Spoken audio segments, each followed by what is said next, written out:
Sharing is caring. Pairing is, well, something. I can't find anything clever to rhyme with it. Hey, does Napa Valley want to put small wineries out of business? Their actions would say yes. The Millennial cellar, stocked with Apothic Red and Stella Rosa? Ah, the future is bright. All that and more on this episode of This Week Uncorked.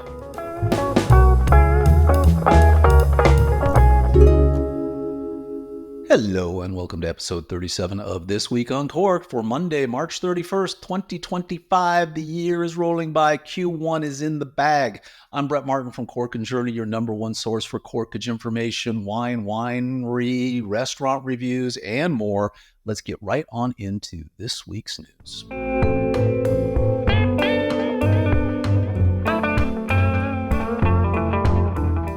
All right, well, last week we talked about how AI is going to help wineries in all kinds of things, from when to pick to designing wine labels. And this week, Wine Business Monthly had an article on new advancements in autonomous and robotic vineyard equipment to promote efficiency, environmental, and cost benefits. Ted Rieger did a really detailed rundown of all the latest technology for vineyard management. Strangely, I read through the article looking for this. Carlo Mondavi's Monarch tractor is missing from the list, and that's an electric autonomous tractor, but not on the list. But really interesting article if you're interested in this kind of things. Quickly from the article, grape growers and vineyard owners are confronting market conditions that require innovative changes to make vineyard operations more efficient and cost-effective. Growers who are in business for the long term are increasingly moving towards mechanizing and automating more operations to reduce labor costs, improve worker safety, and perform work more efficiently and with greater precision. Newer technologies also offer potential environmental benefits by reducing machine passes, chemical use, soil compaction, and carbon footprints with electric-powered vehicles. Exciting stuff. So we almost bow down to our AI robot friends. That is correct. All right, and moving right along, PR Newswire. So the team that put out Come Over October now has Share and Pair Sundays. That would be that really funny intro I did. Sharing is caring. Anyway, so basically from the creators of Come Over October, that's writer Karen McNeil, along with wine communication pros Kimberly Noel Charles and Gino Colangelo. Sorry if I messed up your name there, Gino. They're launching a fresh campaign this spring, Share and Pair Sundays. And here it is from the press release. Come Together, a community for wine. The mission-driven company created by Karen, Kimberly, and Gino is supported by foundational partners. So you got Frexonet, you've got J. Lohr, you've got Jackson Family Vineyards, you've got Southern Glazers Wine and Spirits, Joseph Phelps Wine Group, Total Wine and more. Bunch of people, media companies, including Wine Enthusiasts, VinePair, Wine Business Monthly, the Tasting Panel, and the SOMM Journal are also supporters. Hey guys, reach out to us. Maybe Cork & Journey is interested in supporting you. Anyway, Come Over October and Share and Pair Sunday campaigns were both created to tell the positive story about wine's cultural, historical, and social culinary relevance. Please learn more about this cause and our sponsors at cometogetherforwine.com or shareandpairsundays.com. So, check them out. You know, it's good. You basically have this neo-prohibitionist movement going on. So anything that anyone could do to get a positive message out there about wine, go for it, support it, check it out.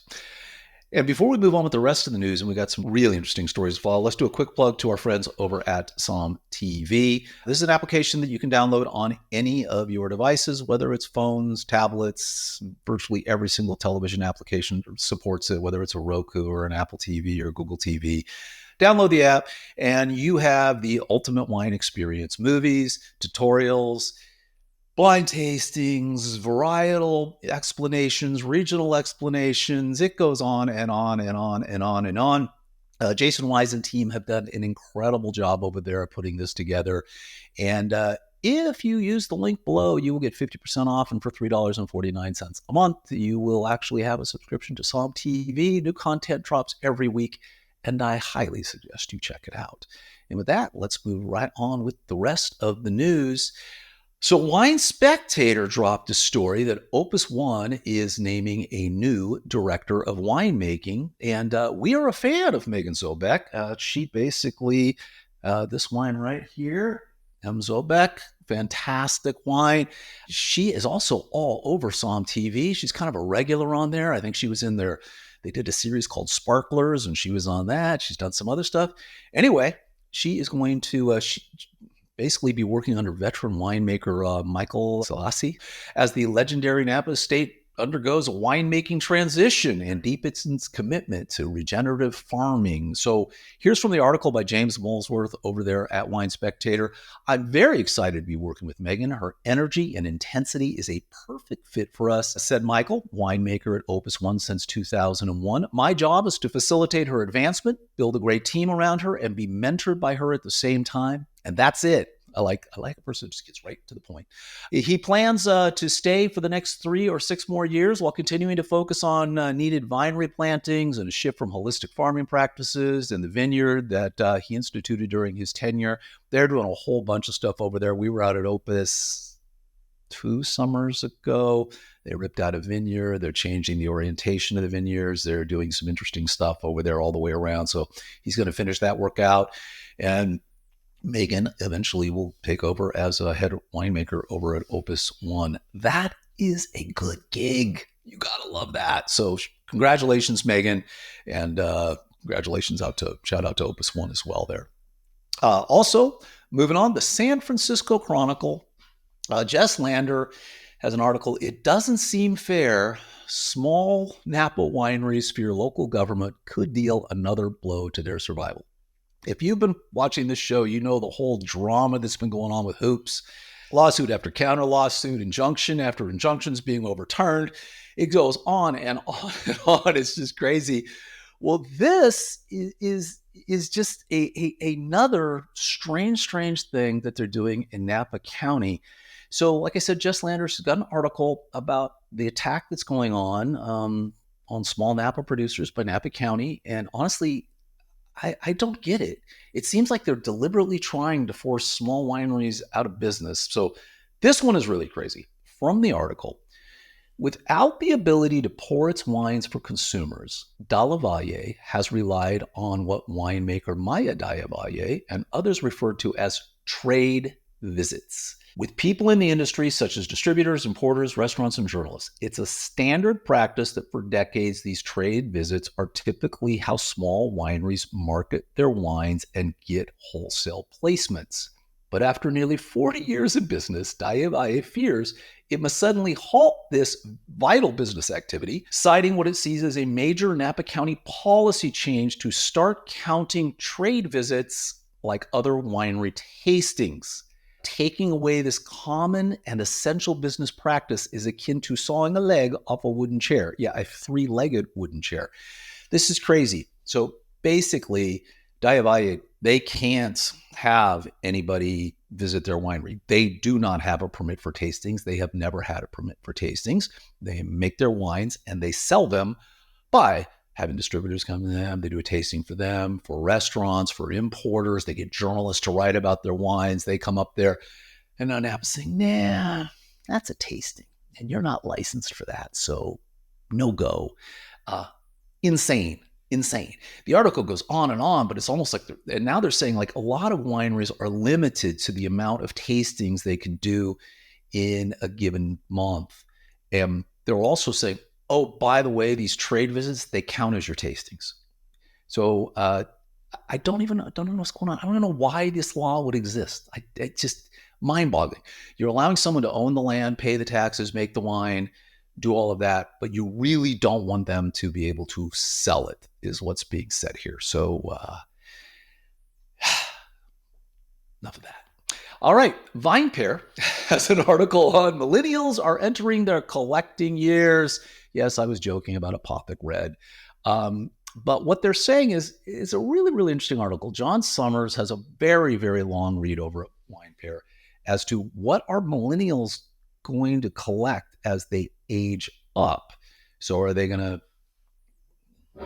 put Opus in their cellar? Or what are they going to collect? What wines are they going to value? Because so much of it today is around what's popular, what the tastes are. So it's just a small snippet from this article. A different generation, different tastes. The global marketing crisis for the wine world has been well documented as of late, with doom and gloom still the assumed forecast despite occasional glimmers of hope.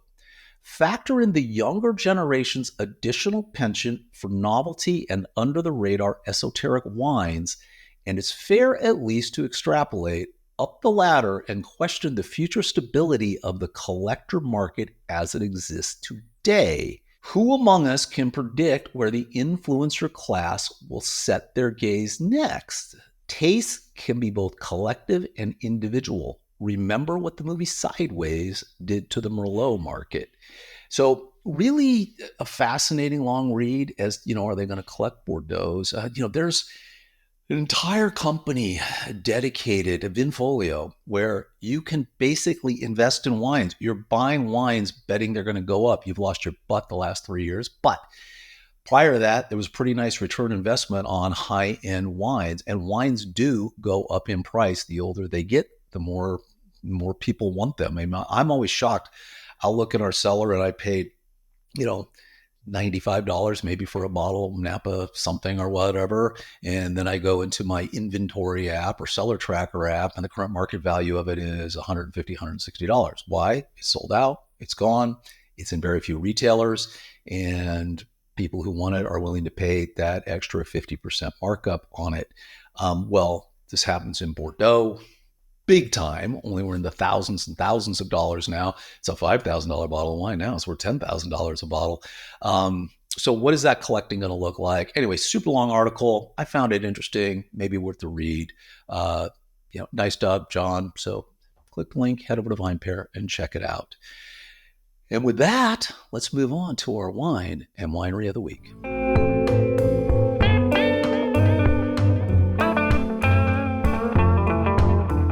All right, I'm wrapping up our Valle de Guadalupe series. One more next week, I think. And I think we will have covered everything that we've actually been to that's worth going to there. But Emevé Wines, again, these are all very quaint wineries. You're basically on some dirt road, and you turn on in. There it is. You're in the vineyards, the winemakers around. In this case, Emevé is Daniel Longberg, and he's one of this guy is a superstar winemaker down in Valle. He works for a whole bunch of different wineries down there. And Emevé is one of them that he works for as well. Worth stopping into the tasting room. Their wines are kind of hit and miss all over the place, like there are a lot of places. But I just love the setting. The people are very nice. Wines are tasty. So check out Emevé. We've added that into our guide to Valle de Guadalupe, so we're kind of constantly keeping that up to date. So if you're ever heading down to Mexico, make sure you get that guide, take it with you. All right, and now for our wine of the week, Madison Vineyards. I love these guys. So small little winery, Lodi. They are Livermore.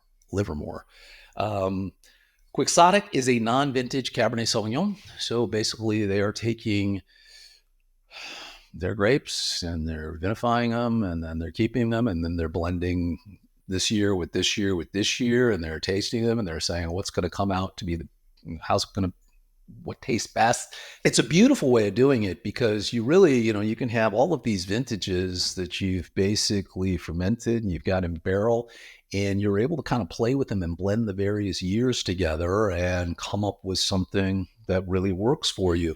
So I've bought Quixotic several times over the years and it's always just solid. And so 93 points, $60 a bottle. They only made 355 cases of this year that they made it. It was only 355 cases.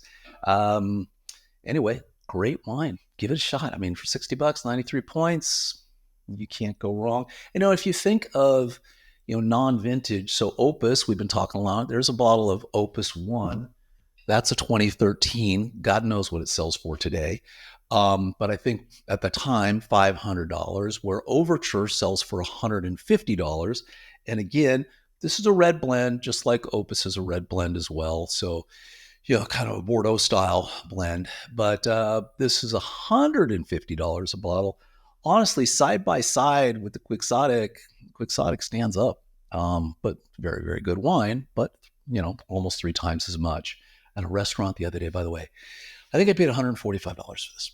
And it was at a restaurant the other day. And I bet you that's retail. So I would guess, if I had to guess, that the probably wholesales out for about $120 a bottle. And they had the overture for $600. So that's a crazy, crazy markup, which is why we talk about corkage fees here. And with that, let's get to our restaurant and corkage of the week.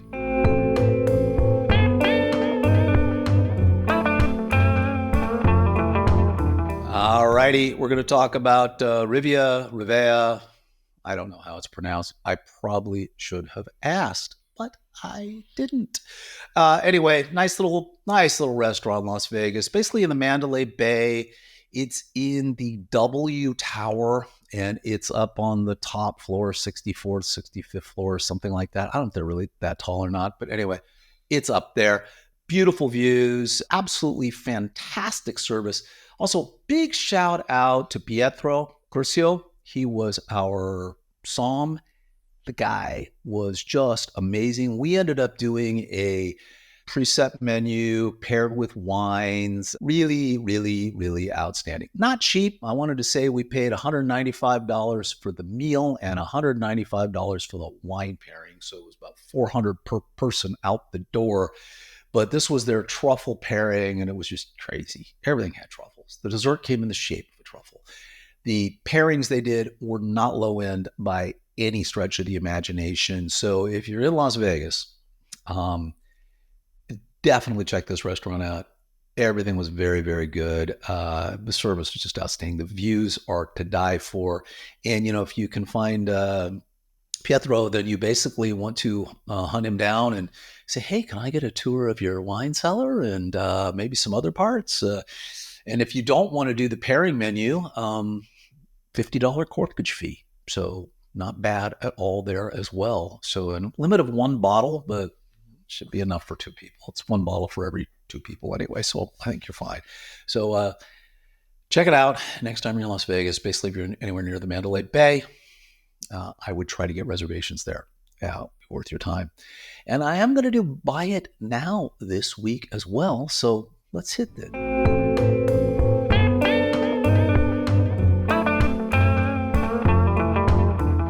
All right, Kermit Lynch. I talked last week. I said I might mention Kermit Lynch. So I wanted to find a really great value wine over at Kermit Lynch that I could talk to you about. And I thought it'd take me a couple weeks, but then I kind of went through and looked at what we've done reviews on in the past. So this is the 2023 Vin de Pays de Vaucluse Rouge, $14. We did the 2021 vintage, which is identical to this vintage. We rated it 90 points, and 2023 is exactly the same blend as 2021. But if you read the Southern Rhone harvest reports, vintage reports for 2023, it is rocking compared to 2021. So I've ordered some of this. We will try it and compare it, but should be a better wine. Rhone blend, 55% Grenache, Syrah, Merlot. Good wine. Good wine. $14.